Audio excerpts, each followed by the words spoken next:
What's going on, everyone? Welcome to my channel, and if you're new here, this is just an E91 328xi build, and if you're a returning subscriber, you already know what it's all about. Today's video, I have a special guest, which is my dog Gunner, which he is cleaning his paw at the moment. But anyways, I have a intermittent TMPS sensor or TPMS sensor saying that it's inactive, and then it goes away, and then it's saying that it's inactive. So it's quite annoying, and I'm going to be replacing the antenna because that's going to be always the issue when it's saying inactive. So I have it right here in my hands, and I will get the part number for you guys right now if my camera focuses. So it's going to be this part number right here. I will put a link in the description below. Purchase this from FCP Euro, obviously. I love the lifetime warranty backed behind it. So in order to get to the antenna, I will be showing you the place. It's pretty simple, but you do have to jack up your car, and taking off your wheel is recommended because it's just going to give you a little bit more room to get to that point. Where the antenna is located on these cars, it's going to be through the E90, E91, 2, and 3. So all models, it's going to be located right behind the driver's side, so the left-hand side. And if you're in Europe, it's gonna be on the passenger side. So let's get to it. Here's one more quick look before I install it. So here's the part number right here. And of course, you always wanna go with OEM. This was $100, so I couldn't complain. It's a $100 fix to get that annoying blinking light off. And of course, I didn't wanna coat it out because I actually use the TPMS sensors because the weather here in Texas, it always fluctuates, so it goes from cold to hot. I always want to make sure that the temps or the tire pressure on my car is always up to date. So let's get to it. So in order to get to the TPMS sensor module, you're just going to need to remove this piece right here. There is one, two, three, and four. Right here, 4, yeah. So there is 4 8mm bolts, and then there is one 10 mil right here. And then this is gonna show where the actual TPMS sensor module antenna is located. So I just wanted to, I pulled this a little bit down more. I removed a couple more screws just to show you guys. You guys don't need to do that unless you want to have it pulled down more, but I had more than enough room. It's just to get the camera in here to show you. And here's my light, and here is the module right here. All you just are gonna have to do is, let me see if I can do this with one hand. Should be able to. You just push out that way, and you have the old TPMS sensor module. Sorry, I'm trying to show you guys the best that I can with one hand. So let's see here. So boom, there it is. Usually these last about 8 years, and as you can see here, this has gone through it. And most of the times upon replacing these, people do rebuild them, but it's just going to cost them as much as just buying a new one. So I'm just going to clean up these connections, and you shouldn't have an inactive sign anymore, and you just button everything up and you are good to go. So as you can see here, here is the updated one. This one's by Huff, which is BMW's manufacturer, new manufacturer of these instead of Baru.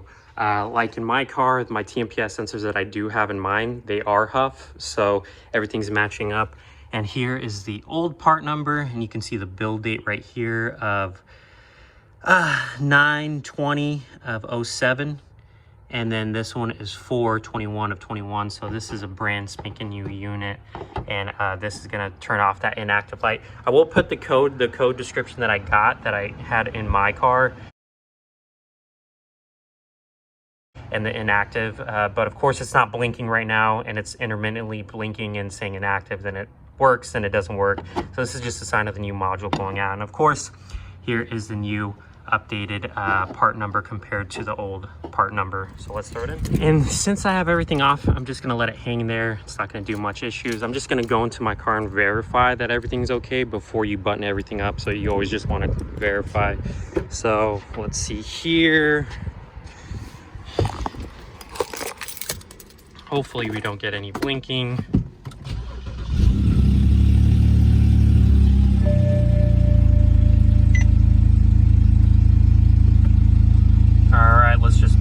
check control. So this would already be saying that it's inactive. resetting, obviously, because I do not have the wheel on. I'm going to make sure that everything's reset and working, but obviously there's no light blinking anymore, because sometimes it would already start blinking the moment that I would start it. But I'm going to run a code. I'm going to run a code reader through my car and go from there. But this is going to be your quick, or the best and most simplest way to fix the TPMS sensor saying inactive. So let me button up everything and show you guys the rest. So as you can see, there is the new sensor in there. It was super easy. This is one of the easiest installs ever to do, and even recording, I'm probably maybe like 10 minutes in. You're doing more work taking off the wheel and jacking up the car than actually replacing this. So if you're having this, don't code it out. Just utilize this. I've absolutely loved the TPMS sensors. They're a little bit finicky sometimes, but if you just take care of it, and if you haven't replaced it, I would say just do preventative maintenance, so you still always have this functionality. But anyways, off on a tangent, let me button everything back up, and we'll conclude this video. So I did the reset, and I will, and the light went away. Of course, the light didn't even pop up to begin with, so I can even show you guys.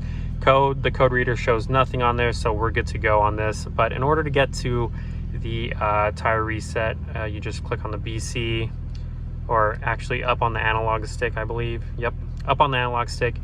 You scroll up to the reset, and then you hold down the BC for 3 seconds, and then it's gonna say reset with a check mark. You click it again, and it should reset it, and it should sync it together. But since mine, the code wasn't up and it didn't register, so now it's back to normal. It's very, very easy and simple to do. But before you do that, I would check your fuses. If it says inactive, sometimes it's a fuse, and that's going to be located in the glove box, and it's going to be, I believe, number 27 in my car, but mine's a 2008, so sometimes it varies. But mine was fuse number 27, and it was a 5 amp or a 10 amp, I believe, fuse. But I looked at it, it was still in good condition, so I reverted over to getting the antenna, and it fixed all of my issues, well, at least so far, because there's no codes in there. But of course, I'm using Carly, great tool to have. So use Carly, checked everything, and it's good to go. So I hope you guys enjoyed this video. I don't know if you guys like me doing these little DIYs and helping out with whatever issues that I'm having. If you do, drop a comment down below and let me know if you guys do or do not like it. And I hope this does help out your if you're having a TPMS sensor issue, and anything else, just let me know. DM me on Instagram. It's on my page, or comment down below, and I'll do the best that I can to help you guys out and get to you as quick as possible. That's it, and that's that. I hope you guys are staying safe out there, and please like, comment, and subscribe. You know, doing the old YouTube thing.